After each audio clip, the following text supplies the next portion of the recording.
We are going to continue our service to Srimad Bhagavatam by reciting the overview of Srimad Bhagavatam.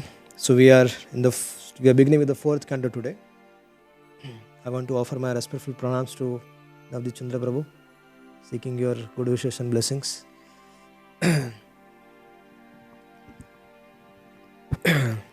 Swayamva Manu, he begot three daughters, his wife Satarupa, and they were named Akuti, Devuti and Prasuti, right?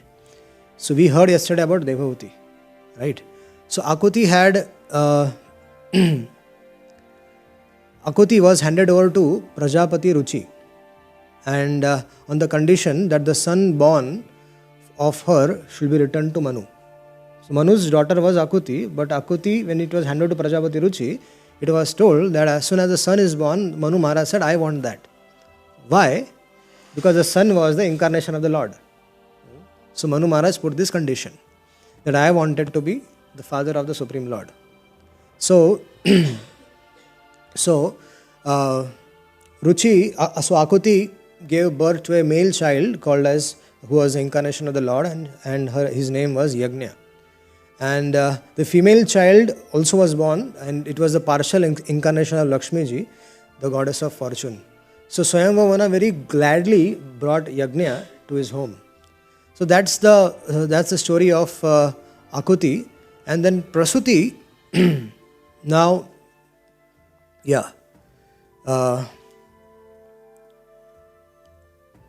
so Prasuti, the third daughter, and let me just. It's a big lineage, and it's very difficult. I don't want to get into all the details, so I'm just sticking with few of them which are directly related to us for the present situation. Okay, and then there was Prasuti who was, I think, married to Prajapati Daksha. And one second. Yes, the Prasuti, the third daughter, was married to Daksha, and from Daksha he got 16 daughters. And out of the 16 daughters, they were all divided into they were given in marriage to different personalities. So one was given to Lord Shiva as well, and all the 16 daughters were very, very beautiful, and 13 of them were given to Dharma, one was given to Agni, and one of the two remaining daughters were given in charity to Pitruloka, and the last one was given to Lord Shiva. So, now, when Maitre Muni was explaining this, he told that, but the problem of Sati was, the wife of Lord Shiva, was that she could not beget children, and the reason is that she left her body at an early age. So immediately Vidura asked, what happened to Sati? And then Maitre Rishi said, the fight between Damad and Sasur, the fight between Lord Shiva and Daksha went to that extent that Sati had to give up her life. So Vidurji was very inquisitive. What happened? I want to know in detail. So, once there was now this particular incident of Srimad Bhagavatam has a connection with Ramayana as well. And we will discuss that as well. So, once what happened, Daksha was performing a sacrifice, and all the great personalities from all over the universe, they were naturally invited. Brahma, Shiva, and so all the demigods, and everybody was there. Indra, Manu, and everybody was there. So Daksha Prajapati, when he was the chief of that, chief organizer of that event. And when Daksha Prajapati entered the arena where the sacrifice was going to be performed, everybody stood up, except for Brahmaji and Lord Shiva. So Daksha Prajapati, he understood that Brahmaji is the supreme, he is my father, he doesn't have to get up, right? But when he saw that Lord Shiva who is my son-in-law, and he is not getting up, he really got upset. And angrily he started saying that to the entire assembly that he's Shiva, but this is Ashiva. He's not actually, he's very inauspicious. And I did not want to give my daughter in marriage to him, but just like sometimes the Vedas has to be also recited to Shudras, so I had to give my daughter in marriage to this Shiva. I had no plans to do that. And look at his lifestyle, look at his clothing. He doesn't have a place to stay. But look at his clothing. He is all over smeared with the ashes from the crematorium. He is always around with snakes. He's a Bhutanath. He's associated with, always travels with lots of ghosts. So such kind of association, such kind of inauspicious person, I have given my daughter to him. It is a most unfortunate. And now when I am here, this rascal does not even get up from his seat. He does not even offer me respects, even does not even offer me sweet words. So I propose that I say that from here onwards, Lord Shiva should not be invited in any kind of sacrifices, and no offering should be done to him. So when Prajapati Daksha said this, Nandi got very, very upset. Lord Shiva was quiet. Always remember, when such situations are happening, the best remedy is to keep silence. And Lord Shiva, Vaishnavana Metha Shambho, the greatest of all the Vaishnavas, without Lord Shiva's mercy, no one can cross the material world. Without Lord Shiva is an Acharya of a Sampradaya. Lord Shiva is the greatest devotees of the Supreme Lord Shri Hari. And that Lord Shiva, when he understood that something is not happening as per the Siddhanta, he just kept quiet. It was not proper for Daksha Prajapati to insult Lord Shiva in this way. But he did that, he committed an offense. But Nandi, he could not keep quiet. He said that all of you who have heard these offenses to Lord Shiva, they're all going to suffer, and especially this Daksha, he is going to get the head of a goat. He cursed him. And he said that those who does not understand Lord Shiva, they cannot attain success in their spiritual life. So all these things, so many things Nandi said. And hearing this, he was also condemning the Brahmanas. Nandi was also condemning the Brahmanas, that the Brahmanas, they will be all pretending, and they will be enjoying in the name of Brahmanical culture, they will be only doing sense gratification, this and that. So many things were spoken. So the Brahmanas like Bhrigu Muni and everybody, they got offended again. So look at the chronology of the incident. One thing, if Daksha Prajapati could have just kept quiet there, all these things couldn't have happened. In our lives also, if in a very critical situation, critical moments, if we simply keep quiet, then this worst scenarios which may happen in a life will be avoided, can be avoided. So Daksha Prajapati could have easily avoided that, but he criticized Vaishnava like Lord Shiva. And Bhrigu Muni started criticizing the Nandi and others. He's saying that followers of Lord Shiva will be pretenders. Followers of Lord Shiva will become atheist. The followers of Lord Shiva will become this, will become that. So when all these curses and were going from both the sides, Lord Shiva simply stood up and left that arena. Because he didn't want to he didn't want his followers to further commit offenses to Brahmanas, and neither he wanted that the Brahmanas should further commit any offenses to his associates. So to avoid that mess, Lord Shiva decided to go. Now Srimad Bhagavatam doesn't mention this. This is in Ramayana. Now, Lord Shiva, once he went and heard Lord Ramachandra's pastimes from Agastya Muni, and he, Sati and Agastya Muni, three of them, they were very closely discussing Lord Ramachandra's pastimes. And he was very, very satisfied. When Agastya Muni spoke the pastime, Lord Shiva, he also inquired from Lord Shiva, and Lord Shiva spoke on Bhakti Rasamrit Sindhu. So there was an exchange between the two Vaishnavas. He spoke on Ramcharit, and Lord Shiva spoke on Bhakti Rasamrit Sindhu. So in this way, both of them, they relished each other. And Sati was very fortunate that he got association of hearing from both these sadhus. But while returning back to Kailash, Lord Shiva thought, let me go and take darshan of Lord Ram, because he is already performing his pastimes. So let me go and have his darshan. And he told Sati, let's go and take darshan of Ram. He is in the forest. So they came to this forest where Lord Ramchandra and Lakshmana were in separation from Mother Sita. So Lord Ramchandra was crying very bitterly. He was talking to each one of the animals there. Where is my Sita? He was talking to the trees. He was talking to the parrots, to the crows, to everyone. Each one of them was talking, where is my Sita? Where is my Sita? Where is my Sita? And Lord Shiva, when he saw Lord Ramchandra and Lakshmana, he offered respectful obeisances to Ramchandra again and again. It was quite surprising for Sati to see that why is Shiva offering respects again and again? So she couldn't stop herself, saying that why are you doing this?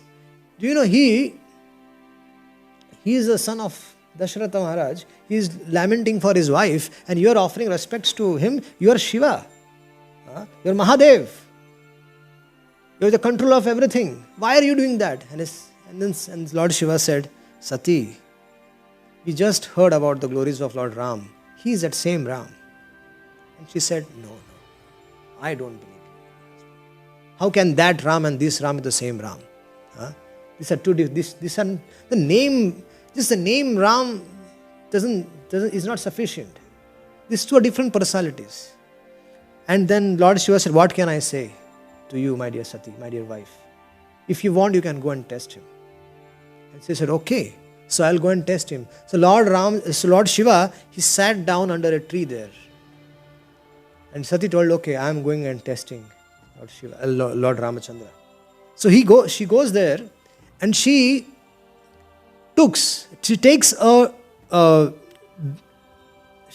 assumes a form of Sita. Sati takes on the form of Sita, and thinking that if Lord Ramchandra identifies me as Sita, then that means he is an ordinary person. But if he identifies me as Sati, then it shall be confirmed that he is a Supreme Lord. So Sati took the form of Sita, and she sat under a tree on the same pathway where Lakshmana and Ramchandra were crying. So when Lakshman and Lord Ramchandra, when they saw Sati sitting under a tree disguised as Sita, Lakshman got very, very offended. Lakshman told that, Lord Ramachandra, please don't stop me. I am going to get our case. Yeah. We are performing pastimes, and this Sati, what business she has here? Why she has to interfere? And then Lord Ramchandra immediately told Lakshman that she is wife of Lord Shiva. So let's offer respects. Let's go and talk to her and offer our pranams to her. So Ramachandra and Lakshmana both went there and offered their pranams. That Sati, why are you here? Are you in trouble? Are you in difficulty? Why are you sitting alone here? Where is Lord Shiva? Where is Shambhu? And as soon as she heard this, she got bewildered and she fell unconscious. And when she came back to consciousness, she saw Ram, Lakshman, Sita in all the directions. And in each of Ram, Lakshman, Sita, he saw Brahma, Shiva, Indra, Bhavan, Lord Shiva, Lord Vishnu, Lord Indra, Brahma, and so everybody else, all the devatas and everybody were worshipping Lord Sita, Ram, Lakshman, along with all their consorts. She sees another direction, she sees the same thing. Lord Rama, Lakshmana, Sita were worshipped by Brahma, Shiva, and she also sees herself in that. In this way, whichever direction she faces, she just sees that. Now the test is over. She comes back to consciousness and she thinks, now I have to go back to my husband. So she goes back and her husband asks her, Lord Shiva asks her, so exam test is over? She said that, look my dear husband, when I went there, I thought that you will not be wrong. You are such an acharya, you're an acharya, you're such a great devotee. So I just accepted your instructions. I went there, offered my pranams and came back. And the husband knows the wife very well. And the wife knows the husband very well. So Lord Shiva thought that my wife is not that simple. So immediately Lord Shiva meditated on what has happened and he got the shock of his life. Because Sita was worshipable to Lord Shiva. Lord Shiva used to worship Sita in her heart, Sita Ram Lakshman Hanuman. And when he saw that my wife took the form of Sita, immediately he took a decision that now I cannot be with my wife the way a husband deals with a wife. So in his heart, he rejected Sita. In his heart, Lord Shiva rejected Sita, but he did not tell this to in his heart he rejected Sati, but he did not tell that to Sati. Because if he tells that, another havoc will happen. So even if you have to reject someone, you need to be very, very careful. So Lord Shiva took this vow that henceforth I won't deal with my good wife as a husband and a wife relationship is usually. That intimacy will not be there. And while they were passing, they said, Sati, let's go to Kailash, let's go back home. And while they were just passing by, the Devatas, they understood the heart of Lord Shiva and they manifested in front of Lord Shiva and showered flowers on Lord Shiva, saying that, oh Shiva, your vow is amazing, that you gave up your wife, you gave up your association of your wife for your devotion to Mother Sita. It is such a glorious vow. And Sati heard that what is demigod saying? Hey, what are you saying? Sati asked the demigods, what are you saying? Husband, what are you saying? What are they saying? What is going on exactly? Please tell me. If the Devatas were quiet, Lord Shiva was quiet. And Lord Shiva, just to keep her quiet, he started speaking the stories from the Puranas. And in this way they came back to Kailash. And as soon as they came back to Kailash, Lord Shiva sat in meditation for 27,000 years. Finish. No connection with the family, no connection with the wife. After 27,000 years, now we come back to Bhagavatam. After 27,000 years, when Shiva comes back to consciousness, and they start their normal life. He starts his normal life. During that time, Daksha Prajapati has announced another yajna. And all the devatas and everybody were going to that sacrifice. They were attending that sacrifice. And Sati was seeing that everybody was going there. And some of the demigods even passed purposely through Kailash to tease Sati, to seize Lord Shiva. And at that time, Sati was indicating to Lord Shiva that, can I go?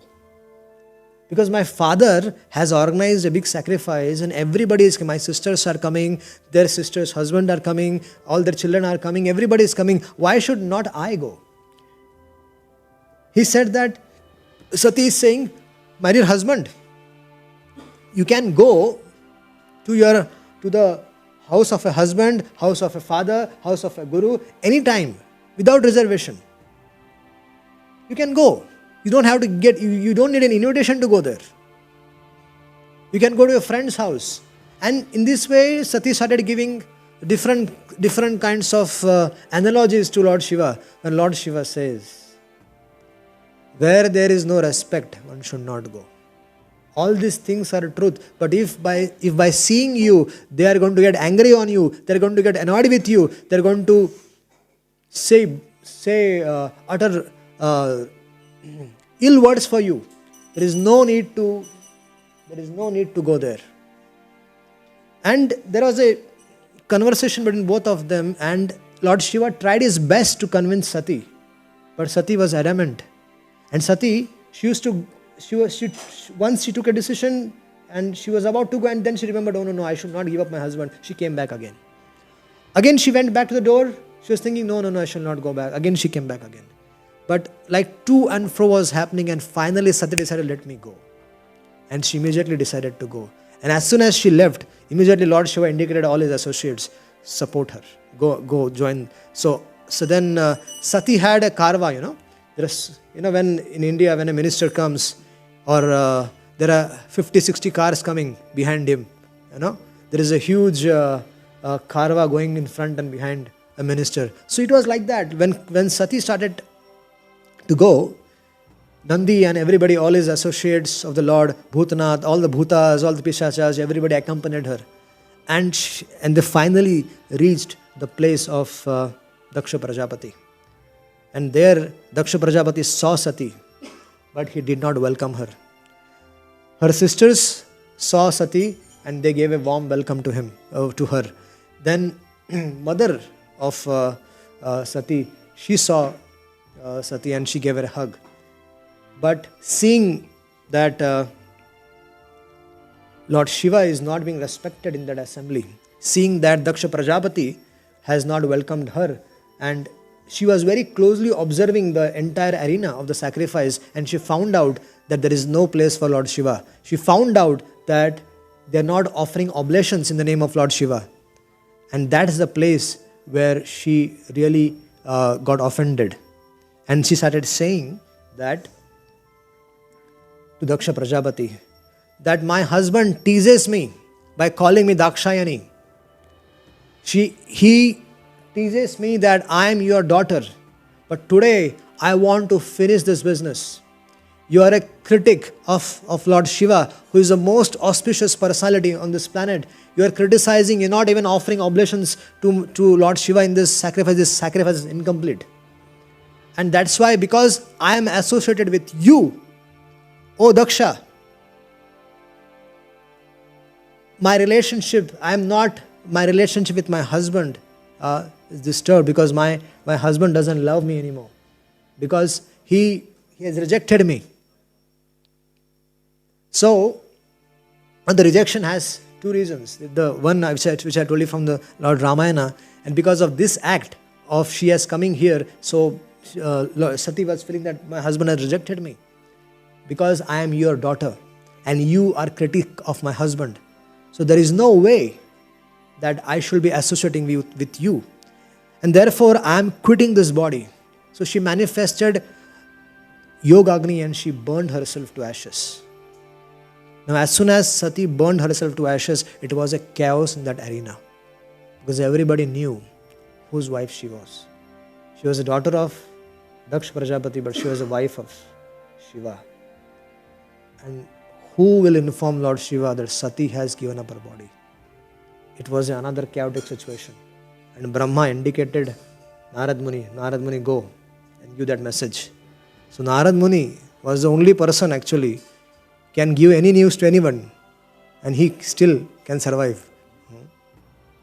So Narad Muni went and gave the news to Lord Shiva, that Lord Shiva, I am brought a breaking news for you. Sati has given up her life in the sacrifice of Daksha Prajapati. And as soon as he heard that, Lord Shiva became very, very, very angry. And in his heart he said to himself, now my relationship with Daksha is over. He is no more my father-in-law, because Sati is died, relationship is finished. Now I am going to finish him. Enough is enough. He was only keeping quiet because he was his father-in-law. Now the relationship is over. So immediately he manifested Veerabhadra, who was his Ansha, anger personified Veerabhadra. And that anger personified Veerabhadra, he was ordered by Lord Shiva, cut off the head of Daksha, kill Daksha. So Veerabhadra, when he stormed to that sacrificial arena, the earth was trembling, it was a dust storm all over, and it was a chaotic situation in the arena, because in the arena people were saying, what is happening? Who is coming? Because they're already in fear that what is going to happen now? What is Lord Shiva's next step? And then some of them said, is Veerabhadra coming? And it was actually Veerabhadra who came. And Veerabhadra came, and as soon as this Veerabhadra came there, all the Lord Shiva's associates, they got strength. And they all together destroyed the sacrificial arena. Those who were laughing, all the Brahmanas and the Devatas who were laughing at Lord Shiva, at Sati, and this Veerabhadra and these associates of the Lord killed, cut off their heads, cut off their eyes, removed their eyes, cut off their hands, legs, whatever they could do. And Daksha Prajapati was very afraid that what is going to happen to me. And finally Veerabhadra went and caught hold of Daksha Prajapati, and he wanted to rip him apart. But somehow he was not able to rip him apart. So finally he put him on the where the animals are sacrificed. He took out that big khadag and he cut him off in two parts. So his head was beheaded from his body. Head was removed. So as soon as Daksha Prajapati died, there was a chaotic situation because they were performing sacrifice for Lord Vishnu. All the sacrifices are meant for Lord Vishnu. But because of this whole chaotic situation, the situation was that the yajna could not be complete now. So then all the devatas and everybody, they went to Brahmaji asking for a solution. What can be done? And Brahmaji said, all of you have committed grave offenses to Lord Shiva. So first of all, we need to go to Lord Shiva's abode and pacify him. So all of them, they go to Kailash. And when they enter the Kailash was lakhs and lakhs more opulent than all of them could have thought. And as soon as Lord Shiva sees Brahmaji entering his home, Lord Shiva gets up from his seat, offers his pranams, worships him. And then Lord Shiva says, my dear Brahma, my dear father, what do you want from me? What can I do to serve you? And at that time, Brahma says that please forgive Daksha. Please forgive everybody. And let's start the sacrifice. So all the devatas also glorified Lord Shiva. And in this way, Lord Shiva said, okay, Daksha can come to life, but he will have a head of a goat. So go and bring a head of a goat, fix it to Daksha's head, and I'll bring him back to life. And that was happened. Now all these things have happened only because of anger. All this could have been avoided if we can deal in a certain circumstances very thoughtfully. So Daksha Prajapati came back to life. He realized his mistake. He begged forgiveness from Lord Shiva. And the sacrifice again began. The only situation was that Daksha was with the head of a goat. And he was feeling very ugly. Imagine someone with the head of a goat doing a sacrifice. So he did that sacrifice. And then gradually he gave up his life. Daksha Prajapati gave up his life and took birth again. So in this way, this whole episode of sacrifice, performing the sacrifice was complete. And Lord Vishnu appeared there when the whole sacrifice was performed for Lord Vishnu. So Lord Vishnu appeared there. He gave his darshan to everybody. Everybody glorified Lord Vishnu. Lord Shiva also glorified Vishnu. Brahma also glorified Vishnu. In this way, this episode was complete. Then, in the 4th canto, then there is a description about Dhruv Maharaj, the life of Dhruv Maharaj. So, King Uttanapad had 2 wives, Suruchi and Sunuti. Suruchi was very, very dear to Uttanapad, and Suniti was not so dear. Although she was his first wife, but she was staying away from the main palace. She was not staying in the main palace, and Dhruva was his son. So Dhruv Maharaj, very interesting thing happened. Dhruv Maharaj, naturally he had affection for his father. So he went to meet his father, greet his father. And at that time Dhruv Maharaj saw that Uttama, his brother, who was born from Suruchi, was sitting on the lap of his father. So Dhruv Maharaj wanted that he should also go and sit on the lap of his father. So he wanted to climb. And when he wanted to climb, it was natural that if some little boy wants to come on your lap, it was very natural that you will also pick him up, isn't it? It might not be your son, or it might not be your daughter, but if somebody still looks at you and wants to come to your lap, what will you do? You'll just pick it up, huh? And at least talk to her, sit down and talk to her or him. But here, Uttanapad was his own father. And Dhruv Maharaj, when he made an attempt to come on the lap, Uttanapad refused to pick him up. And the reason was Suruchi, because Suruchi was standing next to him. And the Suruchi started speaking to Dhruva. Said, Dhruva, you are born from the king, but you are not the son of the king. You are Dasi Putra. Your mother is like a Dasi. And if you want to sit on that lap, if you want to occupy that position, then you have to do what I am saying. And Dhruva asked, what should I do, mother? He said, go and worship Lord Narayana in the forest. Please him and get a boon from him that you will take birth again and let you be born again from my womb. And when you are born from my womb, then you are qualified to sit on the position of that lap. This is called as overconfidence. She was thinking herself too qualified. Dhruv Maharaj, when he heard such instructions coming from his stepmother, he was very, very upset. He was upset because of two things. That his father did not give him his father did not pick him on the lap. And second, the way Suruchi, his stepmother, instructed Dhruva that he is born of a wrong mother, that hurted him very much. But one thing, it was very clear to Dhruva that whatever changes are to be taking place, if I have to change something here, I have to take shelter of Narayana. Similarly, in our life also, if you have to change something in our life, we have to take shelter of Supreme Personality of Godhead. Without his sanction, without his permission, even a blade of grass does not move in this world. So forget about things happening in your life. If you want to be successful in life, if you want to achieve anything in life, you have to first, the foremost thing is take shelter of Narayana. So Dhruva, he went back to his mother, explained everything. And Dhruva's mother also found out in details what has happened. And then Dhruva's mother very peacefully told to Dhruva. She went to him, caught hold of him and said, Dhruva, do not have any grudges for anyone. Always keep good wishes for everyone.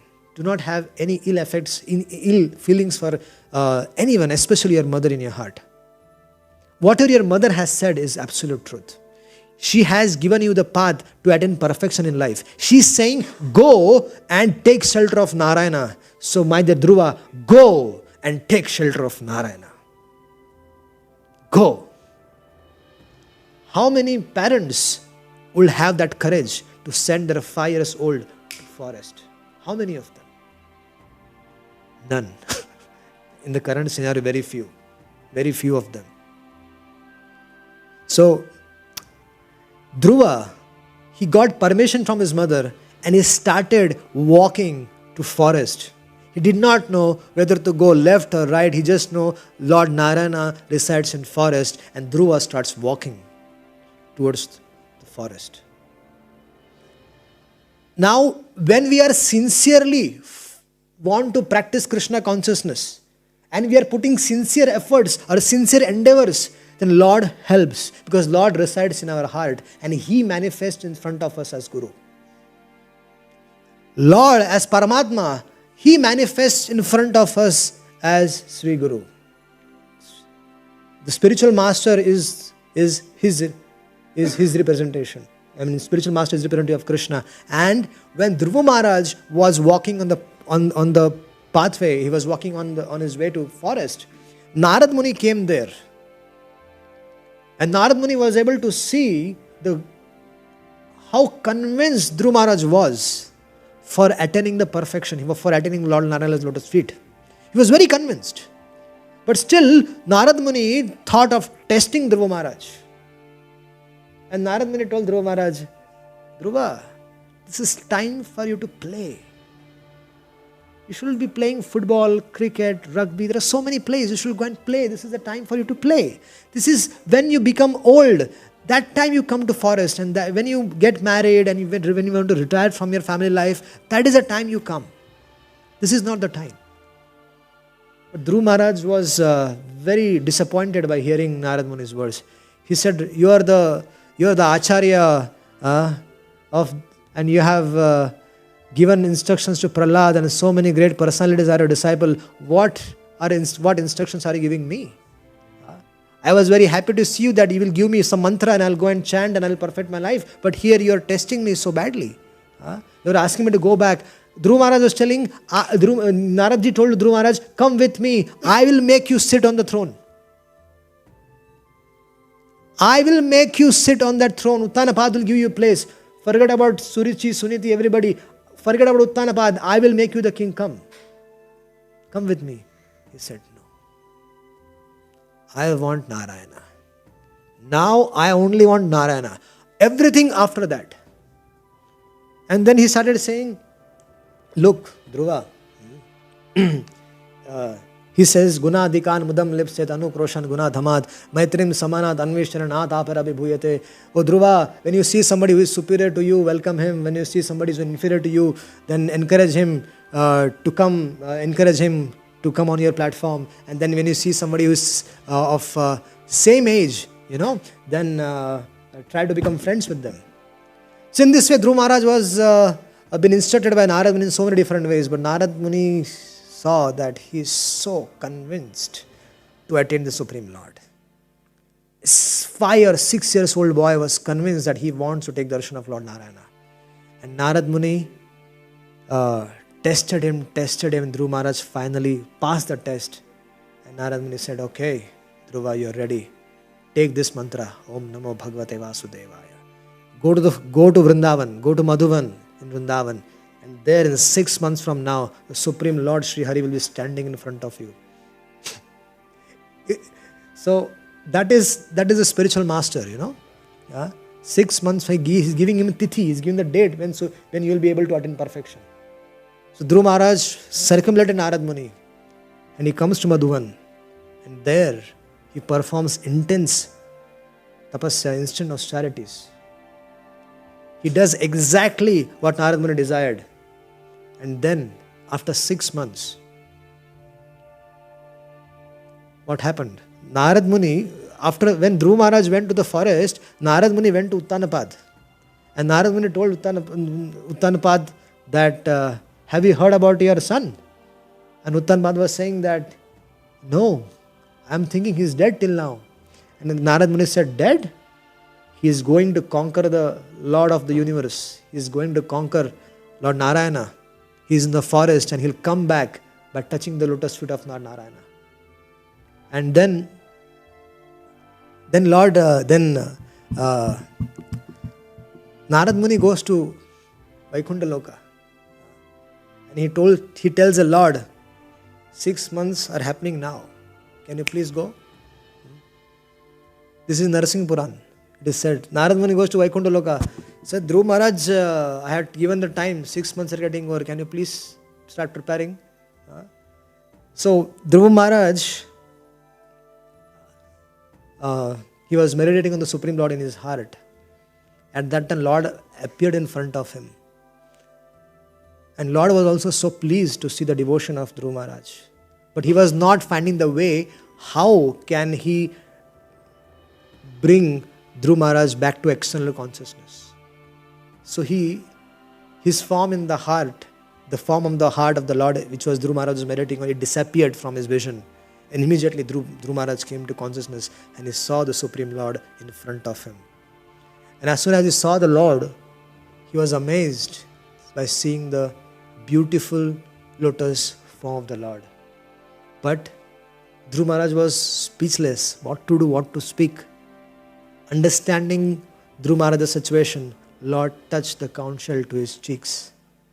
And then as soon as that conch shell was touched to his cheek, Divya Gyan Hridaya Prakashita, all the transcendental knowledge, all the prayers and everything, all the knowledge of the Vedas, everything was revealed to Dhruva Maharaj.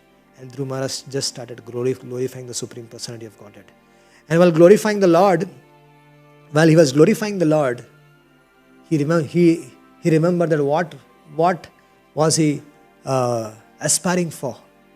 And he said to the Lord, I was aspiring for some pieces of glass, but what I have got is a gold.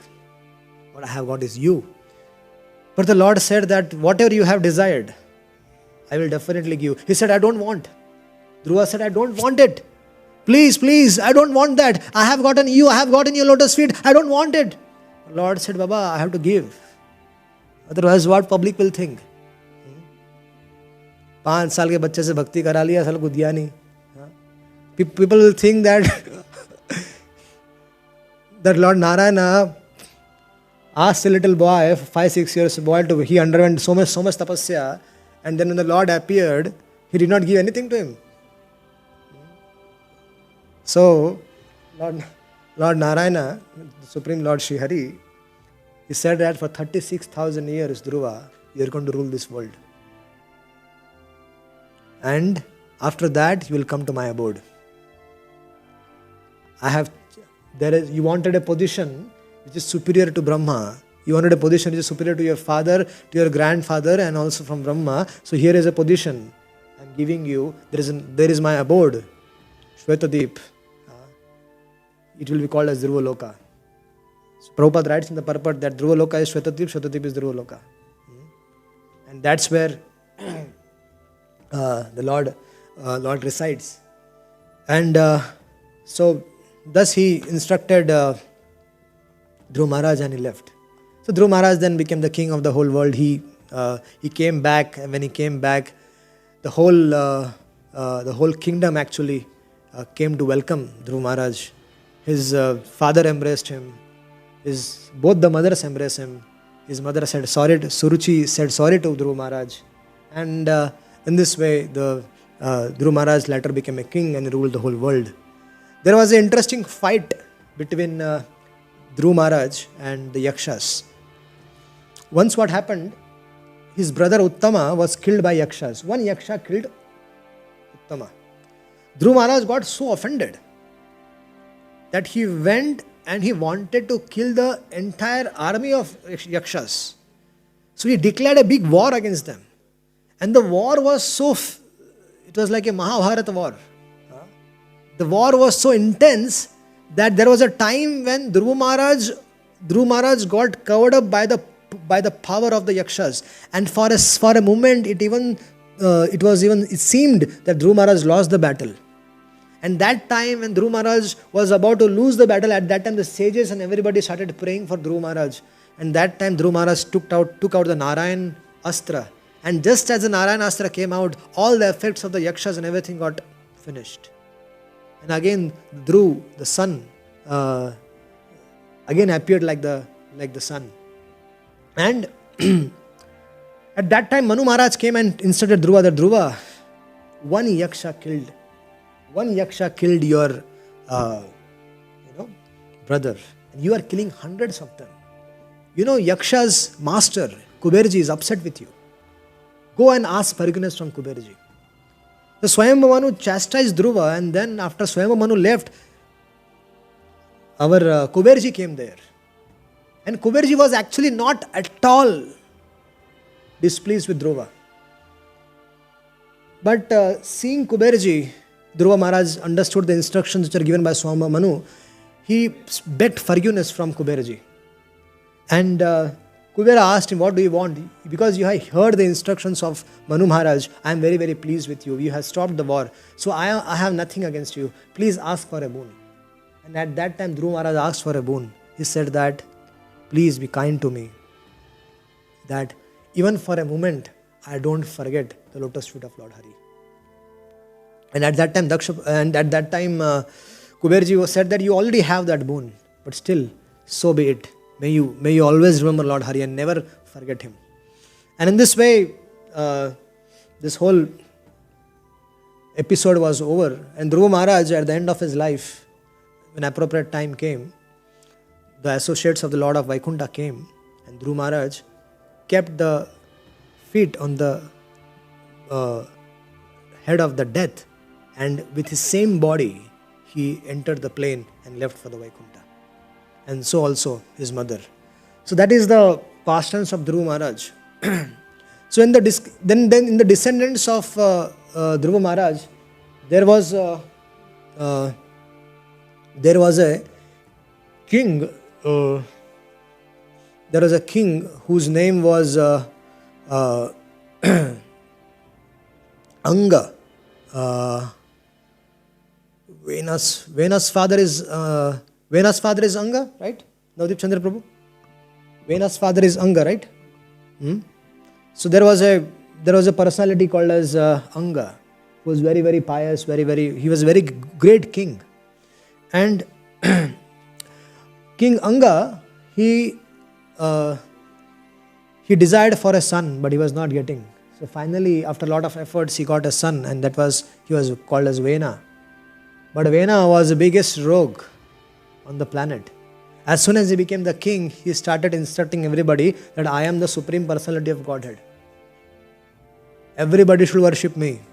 Stop all the nonsense sacrifices which you are doing for Lord Vishnu. All the sacrifice should be meant for me. Vedacha sarvera aham eva vedya. From the Vedas I am to be known. He started speaking in this way. And all the sacrifices were actually started for Vena. Om Venaya Namaha.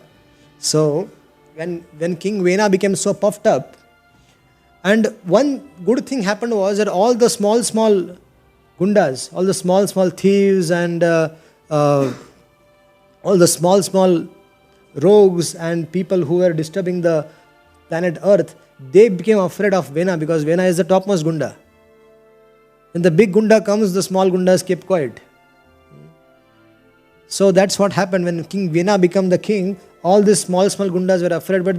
But what happened was that the religious practices were stopped completely, and all the religious practices were meant for King Vena, and that disturbed the Brahmanas because the Brahmanas were stopped for performing devotional service. They were stopped for performing sacrifices.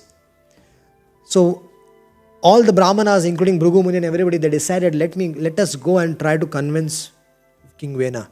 So they go and try to instruct Vena that please follow our instructions. Please do whatever we are saying. And at that time, King Vena got very upset at the Brahmanas and he said, you people, you don't know anything. You don't know in the scriptures that he started reciting so many other scriptures, Vena, and saying that the king is the representation of everybody. All the devatas, even the Supreme Lord I am representing them. So actually I am the Supreme Lord. That was his conclusion.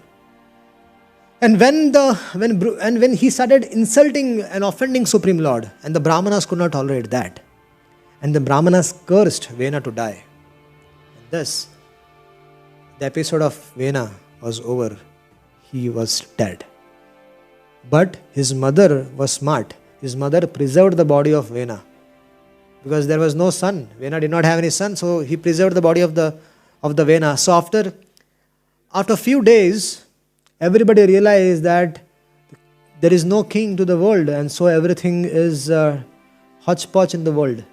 Nobody is following anything actually. Imagine that if there is no prime minister to the country, what will happen to the country? Or no president to a country, what will happen to that country? All the illegal activities of meat eating, gambling, illicit sex, and this and that will increase. Thieves will become the rulers, and so much topsy-turvy situation will come in the whole of country. And that was the situation. King Vena was dead, and there was no king. So finally, all the Brahmanas, they came together and thought that we have to do something. So they churned the body of King Vena, and they brought Pruthu Maharaj back to life. Pruthu Maharaj came from the body. Pruthu Maharaj was the incarnation of the Lord. And along with that, he his good wife also came along with Prithu Maharaj. And both were born. So, Prithu Maharaj, he was the Supreme Personality of Godhead, and as soon as Prithu Maharaj took birth, Brahma and all the Devatas, everybody, they came and started glorifying Prithu Maharaj. And Prithu Maharaj was saying that I haven't done my pastimes yet, I'm just born. And you're born and you're all glorifying me. At least allow me to do something. You're all glorifying me. Everybody started glorifying Prithu Maharaj. You came, thank you so much. Now everything will be all right, this and that. So, all the professionals recited were singing in the praise of Prithu Maharaj. And finally, Prithu Maharaj was enthroned as a king. He accepted the kingdom. And when he accepted the kingdom, he found out that Mother Earth is not doing her services. Mother Earth's business is to provide everything what is needed for the citizens, and she is not doing that. So Prithu Maharaj became very, very upset with Mother Earth. And after repeated requests, when Mother Earth did not produce sufficient grains and everything, he decided to kill Mother Earth. And he took bow and arrow and he went behind the Mother Earth. And then Earth, she saw that Prithu Maharaj is coming and killing me. She became very afraid. And after running around everywhere, she finally surrendered to Prithu Maharaj. And then Prithu Maharaj said, why are you doing this? And Mother Earth said, what to do? Previously everybody was just enjoying, taking things from me, and they were enjoying for their own satisfaction. Nobody was offering anything to the Supreme Lord. They were just doing sense gratification. That's why I was not interested in giving anything to them. But if you say, then I'll start giving it again. Let different departments come along with the representatives and start taking out milk from my breasts, and then accordingly I can start giving the respective needful things to everyone. So all of them, like the demons choose Prahlad Maharaj, and so Indra also came, and Bali Maharaj came, and so many different personalities from all the different departments of the universe, they came and they started milking Mother Earth. And all of them, they got the respective things. And in this way, the earth became fully glorious again. And so Prithu Maharaj, he was performing 100 horse sacrifices. Now Prithu Maharaj had no plans to become Indra. When one performs 1000 horse sacrifices, he becomes Indra. So when Prithu Maharaj took a vow that to perform 1000 horse sacrifices, what happened? Indra got afraid. The 99 sacrifices were over, Indra had no problem. But as soon as the 100 sacrifice started, Indra came into business. Indra started to steal the horse. The horse sacrifice was there, Ashwamegha Yagya. The Indra stole the horse number of times. And number of attempts, the number of times Prithu Maharaj's son wanted to kill Indra, but then he was stopped. And in this way, when so many things were happening, in each time Indra used to take a dress of a sadhu. Whenever Prithu Maharaj's son wanted to kill Indra took a vesh of a sadhu, and then he used to release the horse. And so it was an etiquette to not kill a sadhu. So every time the horse was released. So this happened 4 or 5 times. And all those forms which Indra assumed are all the Apasampradayas today. That has been said. And then Prithu Maharaj, finally, the Supreme Lord appeared along with Indra, and he was very pleased with Prithu Maharaj. And Prithu Maharaj glorified the Supreme Lord, and he asked for a boon that may I get ears, thousands of years, to hear your sweet pastimes. And in this way, this conversation was going on, and Maharaj Prithu, he got association of 4 Kumaras. Now Maharaj Prithu was an exemplary king. Today, if you see in the world, there are cities, there are towns, and there are villages divided, right? The credit is to Prithu Maharaj. Prithu Maharaj divided the whole earth into different cities, different towns, different villages. So he started that. He also flattened the earth. So many for so many things Prithu Maharaj is responsible. And his speech which he gave to the citizens of the world is in the Srimad Bhagavatam, how a perfect citizen should be and how a perfect king should be. He's an ideal example of Prithu Maharaj is an ideal example. And then Prithu Maharaj showed, he got a fortune to meet 4 Kumaras, and the 4 Kumaras came to meet Prithu Maharaj, and he got opportunity to serve them very nicely and lovingly. And in this way, Prithu Maharaj was instructed on the transcendental science of the Lord by the 4 Kumaras, and then Prithu Maharaj, he perfected his life, and then he went to the abode of the Lord. So there are so many various pastimes in the Srimad Bhagavatam, and they're all kept for us to learn a lot of lessons. So today we heard about Prithu Maharaj, today we heard about Dhruv Maharaj, and today we also heard about the life of Lord Shiva. So thank you so much. We'll continue with our narration of the 4th canto in the evening. Thank you so much. Hare Krishna. Any questions? We can take those.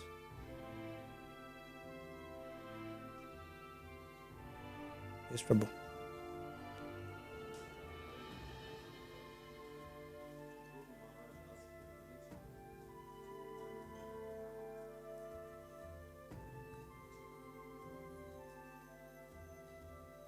Hare Krishna. We are having now parallel the 4th canto, the story of Dhruva Maharaj, the last couple of weeks or maybe months. And this question came a couple of times, that how come Dhruva Maharaj, being a pure devotee, touched by the Lord, manifested this kind of anger and did things that seemed incorrect, let's say, by killing all the yakshas non-stop. So just one thing comes to my mind, one question comes to my mind when he asked this benediction to never forget the Lord. Then does that mean that he was in state of forgetfulness of the Lord? That's why he was in this anger? And if yes, then again the question, how come a pure devotee forgets the Lord? Dhruv Maharaj attended the Supreme Lord's lotus feet. But it is also, we need to understand that he never forgot the Lord. He never forgot the Lord's lotus feet. But the situations were such that which arise because of the killing of Uttama, that he got a bit carried away. But that does not mean that he forgot the Lord, because the Lord's remembrance is always there. But sometimes, like I'll give another example of Bali Maharaj, and Bali Maharaj is also a Mahajana. So he is the leader of the demons. So many times the demons and the demigods, they fight. And Bali Maharaj as leader also fights against Indra. So so we need to understand that something is we need to understand is part of the life, part of the family business. So and that cannot be avoided. Shukracharya also was an elevated soul, but Shukracharya, when he heard that his daughter was thrown in the well, and she came and she narrated all the incidents which happened with her because of Sarmishta. So, although he did not want to, Shukracharya started walking to chastise Varshaparva. He was lamenting, he was in his heart, he was saying that I did not want to get into this business, but what to do? Similarly, Dhruva Maharaj, although he has attained the perfection of the Lord, but this was an family situation which, because of the killing of Uttama, because he was the king, and he took this charge of the situation, and he went and wanted to chastise the yakshas. But in the meanwhile, what happened? He went on chastising, and he killed so many yakshas. And because of that, Swayambhu Muni got disturbed. That so many, for one person you killed so many people, and he came and instructed him. So Dhruva Maharaj realized that it was, he went a bit far off with that. And when he came, the interesting thing was that when he is asking for a boon from Kuberji, So Kuberji is giving that boon to him. That means he also has the remembrance of the Lord 24 hours. Only such person can give. If I don't have remembrance of the Lord 24 hours, how can I give you the boon? So that is also another interesting thing. That Kuberji is asking for a boon from Kuberji and is giving him that. So Kuberji also is a blessed soul. So this happens in the material world. Even with advanced people, such incidents happen. Now this Chandrababu, if you want to add something, you can add. No, for me what is interesting is that even in spiritual life or after receiving great blessings, there is still a possibility of, as Prabhuji says, getting carried away. Or sometimes even just to make a mistake. Sometimes mistakes can even be made by pure devotees.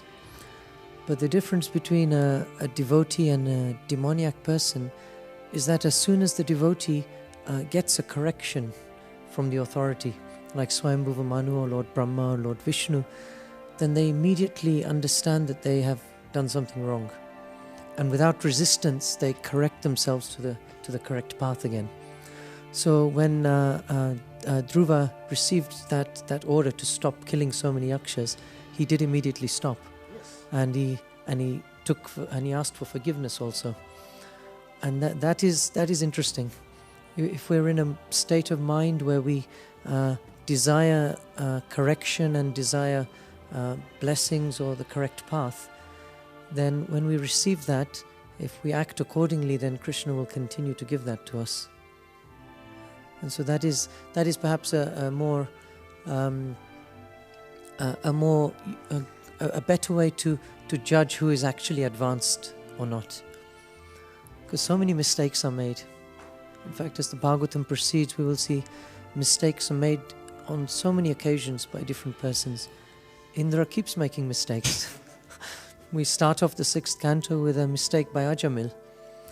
Then that whole episode continues. We see a mistake made by Sati, Parvati herself, towards the end with Chitraketu. And so in one sense, mistakes are quite common. So being a pure devotee does not necessarily mean you are free from that. But it helps us cultivate humility, that even if we get a great benediction from the Lord, we should never become complacent, because at any moment we are liable to some type of fall down. And so who's the name of the rishi who was meditating underwater? Shobari Muni. And he was in a situation, in a place where there were no other distractions. But somehow, just by seeing a couple of fish engaged in fish activities, his dormant desires developed again. And so even it says in the Bhagavatam, Vidvamsam api karshati matra swashra duhitravana viviktasano bhavet balavan indriya gramo vidvamsam api karshati, that the senses are so strong that even if one is a highly learned person, one can be swayed. And therefore keeping this in mind is always good for a devotee. That's all I can Thank add. you. Any other questions? Yes. Just one comment. What's also worth mentioning, that actually Narada Muni, he told Dhruva Maharaj that your mother Suniti will leave her body by going into a forest fire, and your brother will be killed by the yakshas. So he knew. Lord told him. The Narada Lord. Muni or the Lord yes. told him. So he was aware. But sometimes situations are such, and especially in the material world. The Sukracharya's example is very ideal, because he, in his heart, did not want to get into this business, but he had to, because he was a father. So we should not judge Vaishnavas' activities. Vaishnavas should not be judged externally. So it's very easy by seeing the external activities of Vaishnava to criticize him. It's very easy. But actually what understanding he has, or with what conviction he is doing that, or what consciousness he is doing that, it matters. It matters. So don't judge the book by the cover. Read the book. Any other questions?